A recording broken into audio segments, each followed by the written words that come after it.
Hey guys, it's Jan, Not a Real Farm. So it's November the 16th and we still have marigolds. Can you believe this? What an awesome year it is for gardening this year. So you can tell that the temperature has slightly changed now that my leaves are beginning to really yellow. So these are my plum trees. So they're finally going to drop their leaves now that the weather's changed. Take a look, they've started turning red. As a matter of fact, they're falling off. Look at this. No effort. This one is slowly dying too, so that'll leave its leaves on the ground and we'll clean out the bed. But what gets me excited is I'm already looking forward to spring because I can see all the new buds that have come out on the trees. So this plum tree is a purple plum tree, so it's going to be an Italian plum, so bluish, purplish plums. They're really hard to grow past usually a zone 4. So in zone 3, they're not really supposed to grow. So what we did was we planted them in the middle of our raised bed here. So the roots are going to go down into the ground, and I planted another one there.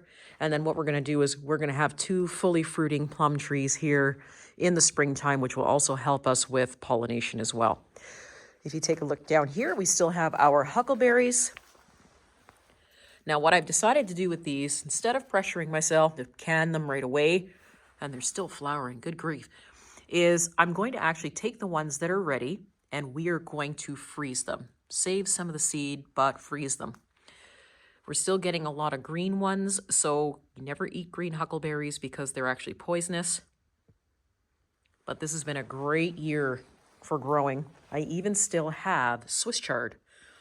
Now next week it's supposed to snow, but with the temperatures holding steady in here in terms of how long the plants will last, I think we're going to see that the plants are going to last probably right till the beginning of December this year, which is amazing. Take a look at this. These are still blackberries that are trying to ripen, even though the temperature has cooled off. And I think they're going to do it. This one's not quite fully ready yet, so we're going to leave it. But I think we are going to be successful with having more blackberries. There's a couple up there I can harvest. So you can see here that the blackberry leaves are now starting to die. But the awesome thing about the Primark blackberry is the leaves actually turn, as soon as the weather gets cold, this nice bright flame red. So I really enjoy that. Take a look, it's still producing.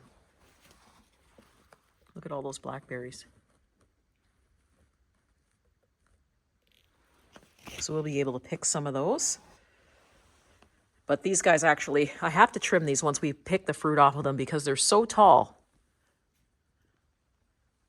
I don't want them taking over the greenhouse. You can see over here, they've actually grown right up behind the shade cloth. So we need to trim those off just like I did the other ones. Tipping them is not going to hurt them. When you tip a blackberry plant, what happens is when you have a primocane, they normally don't fruit on the same vine or cane again, regardless. So it's okay to tip them, because the next time around, it's going to be a different one that's going to fruit for you. You can see here, if I pull this down, you can see that I've tipped this guy, but we're now starting to get new leaves. Move this out of the way, all the way down the cane. So I suspect probably by March, we're going to start seeing these blackberries start to grow and fruit again. Here we are, we've got our bean plant. We're still getting fresh green beans. Now, what I'm doing with these is, you can see they've sort of got a little bit of bulk to them, so I'm actually letting them go to seed. This plant was really prolific. I was really happy with this one. Accidentally planted, but still giving me beans. So it's time to actually bring up these sweet potatoes because they, for some reason, grew really slow this year, regardless of the season and how warm it was in here. So there's really no point in keeping the vines in. We know that they've really given us nothing in terms of potatoes, so we'll try again next year. Oh, take a look. I do have a little potato. Look at this, you guys. I'll take that one for sure. We'll dig it up. Maybe we'll dig the bed up and see exactly how many potatoes we actually have in here, but they were starting to give us something, and it's November 16th, so it's a shame that the season will be not extended any longer, but we'll try again next year. Let's Keep on walking through here. The roses are starting to die down now. You can see all the yellow on the roses. And these guys will start in February, giving me new leaves. I'm still getting tomato plants. I can't believe it.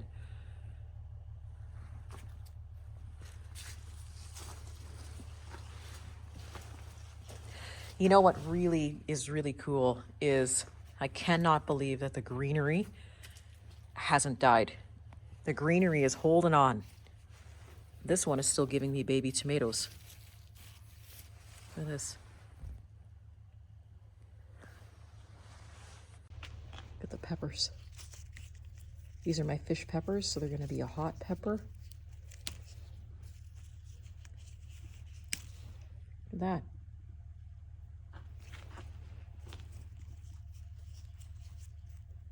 And I apologize that it's so dark in here, guys, but we are actually about to get some snow. So I'm still picking fresh food, if you can believe it, before it snows. If we come on over to the Angora tomato, look at that. All the way down here. Now, it's not exactly a great temperature, but I'm still getting tomatoes. And then my mortgage lifters are sitting there and they're just starting to turn color. Those are pretty big, and these ones back here. So we'll probably get a few more fresh tomatoes before the season is out. So I just really wanted to bring you guys through here on November the 16th and to have you just take a look and see that you have a greenhouse or you have something that can help you extend your season, at least be able to pick a little bit of fresh crops, taking you into the winter. The winter doesn't seem so long. And this is what I've really enjoyed and what I really like about learning to grow in the north is that with a greenhouse, we can defy a lot of things and a lot of knowledge that we were taught when it comes to planting. Can we grow in a zone 3 and take things really to the end of the month in November, almost to December? Yes, we can. Am I growing things that normally we're being told that we can't grow because they're not for our climate? Yes, I am. So we're pretty much almost at the end of our growing season. You can see I've been taking down some of the plants. It's a big full-time job, but we're getting it done. But guys, don't give up on your dream to get a greenhouse. It is so worth it to be able to extend that season and be able to feed your family longer. Thanks so much for joining me today, guys. See you soon.